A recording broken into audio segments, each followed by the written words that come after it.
Last time we saw that, after saving Chuckbuck, they run into the dungeon master and ended up being cornered to a dead end, before coming across Chuckbuck's party. The dungeon master got possessed by the father of the cannibal tribe members. He discarded his old body and possessed the dungeon master, as his old body was weak and about to collapse. This new body is full of nutrients, so he won't need to change his body again for a while. With the dungeon master in his control, he sets off in search of his companions. On his way, he finds the cannibal woman's tentacle. He follows the trace left behind by her bloody footprints, and finally finds the two cannibal tribe members. The woman is crying in front of her companion's corpse. She swears that she will make them pay for what they did to him. Father approaches her and asks her who did this. She gets surprised at the sight of the dungeon master. Father grabs her throat and tells her to answer him, even if she is surprised he does not care. She tells him that it was a woman with the same color of eyes as him. Back to the present. Father is focused on Chuckbuck's mom because of her yellow eyes. Gamdal asks her if she knew that monster. She says no. However, she seems skeptical because she has been here before. She is familiar with the dungeon master, but the dungeon master couldn't speak before. And right now, the only thing different about it is the lump on her chest. She deducted that this lump must be the cause of the changes. However, it somehow seems familiar to her. Her thoughts are interrupted by Father. He tells her that he has been looking for her for a long time, but never expected that she will be so close. He then tells her to return the body she stole from him. Gamdal asks her if she took something away from that monster, to which she denies. Father figures that she can't recognize him in this form, but it doesn't matter to him because he will take her and his body back by force. With this, a fight is unavoidable. Hira steps forward and tells Gamdal to protect Chuckbuck because she is going to fight. But Chuckbuck's mom stops her. She might not be able to kill it, but she has to stop it at the very least. For this, Chuckbuck's mom decides to use her special powers, although she will be in great pain while using it, but this is the best she can do. She strengthens her claws and tentacle. They start to glow red. Gamdal is surprised that she is going to use it while fighting. She runs towards Father, and as soon as she leaves, other monsters surround Chuckbuck, Gamdal, and Hira. Father recognized her tentacle and says now it's time to get it back. He attacks with his two giant hands. She dodges the attack and counters with her own slashes as she gets close. The poison in her attacks destroys the two giant hands, and now they are unusable. Father is furious and anxious at the same time. When she gets close enough and tries to attack the main body, a tongue from the extended body grabs her leg. It seems so far the weakness shown by Father was only his acting. She tries to attack him with her tentacle, but before it could reach Father, he swings her in air, then slams her to the ground multiple times. Father mocks her, saying, "A filthy and weak creature never stood a chance against him from the start. Chuckbuck cannot watch her mom get hurt anymore."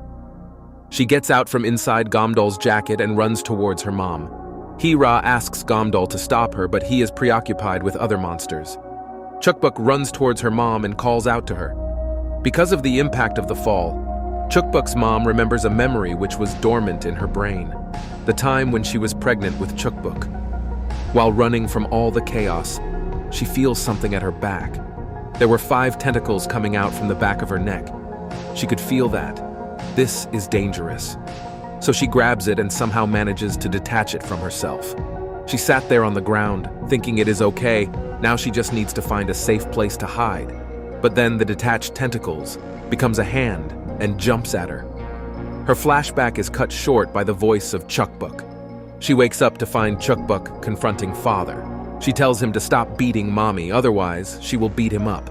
She still can't move because of the impact, but she still has to protect Chuckbuck somehow. Father asks Chuckbuck if she is a human or a monster. And how did she get a part of his body after looking at her finger?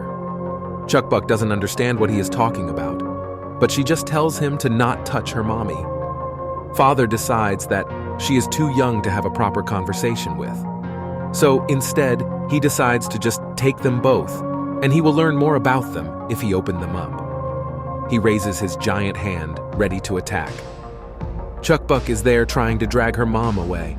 Her mom tells her to get away, but she doesn't want to abandon her mother. She says she will protect her mother.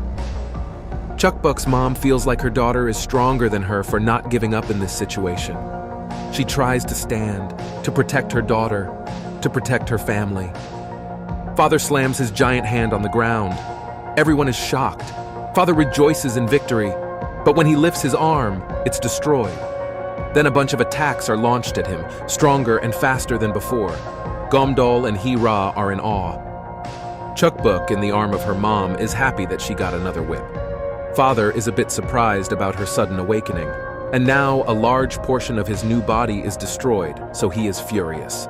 He extends his giant hands, but instead of attacking them, he grabs the corpses of the monsters and eats them. In the next moment, the extended body below his feet, which was only a mouth, transformed into a giant, full-body, several meters tall monster.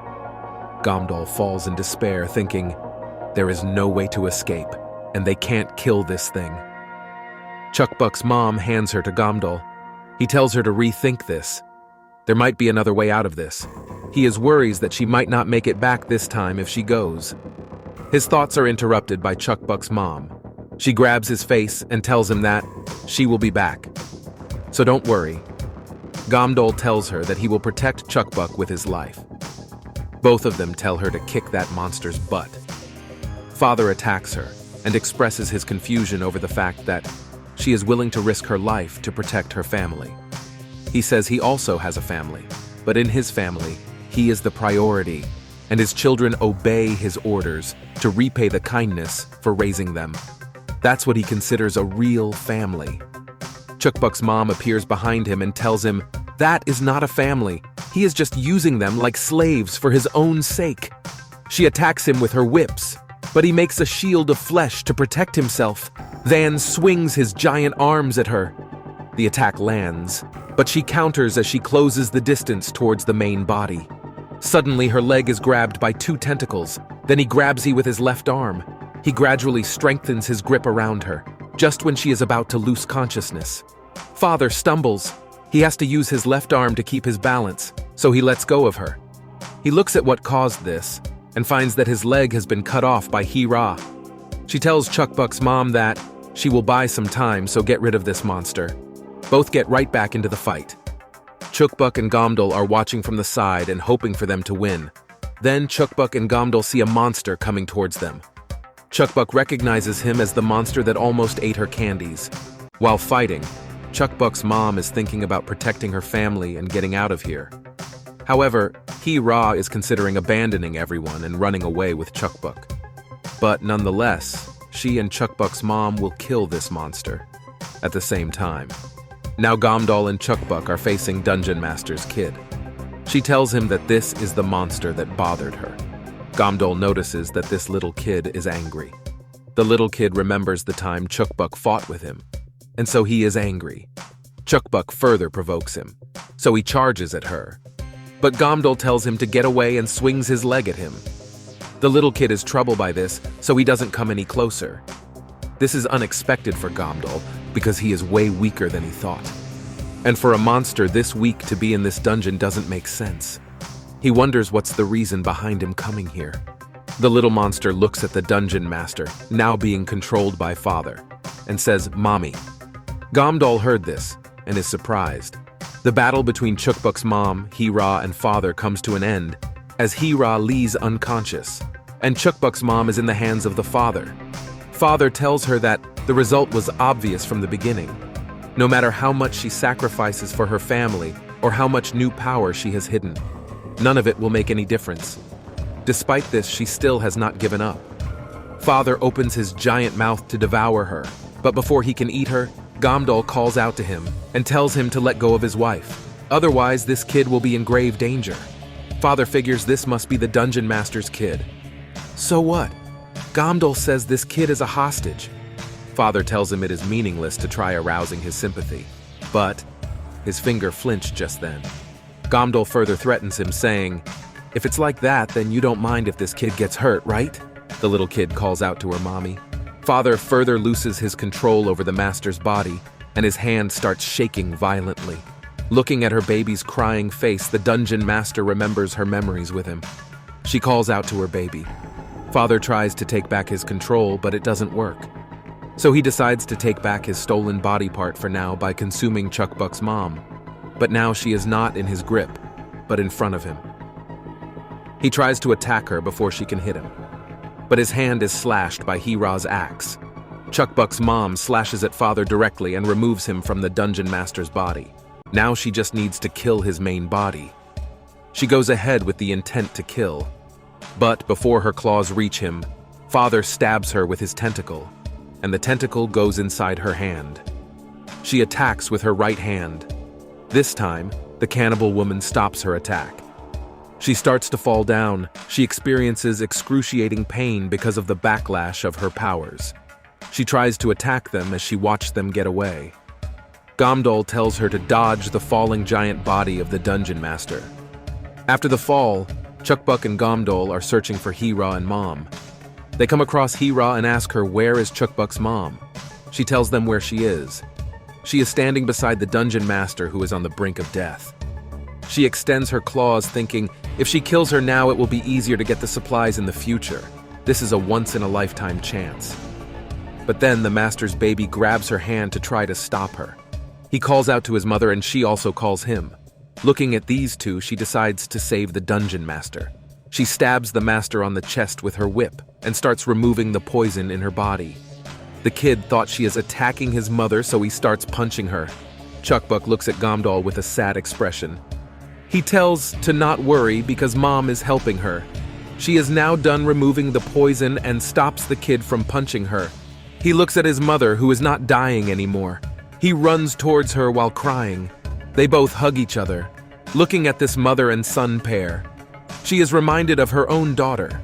Even if the master is a terrifying monster, in the end, she is just a mother. Chuckbuck jumps in the arms of her mom and asks her to go home. While leaving, Chuckbuck waves at the kid, and he waves back happily. While on their way out of the dungeon, the cannibal woman asks Father if he is all right, because he wasn't able to absorb the dungeon master. He tells her it's fine since he has absorbed more than enough nutrients already. She asks, what are they gonna do now? Father tells her that they will chase after the woman who has his body and her daughter. And because he has inserted his tentacle inside her, he can track her location. Once he gets his body back, he will not be needing to depend on absorbing others. He orders her to tell all the members of the cannibal tribe to bring the mother and daughter to him. Thank you for watching till the end. If you liked the video, be sure to subscribe and turn on the notification bell so you know when the next video comes.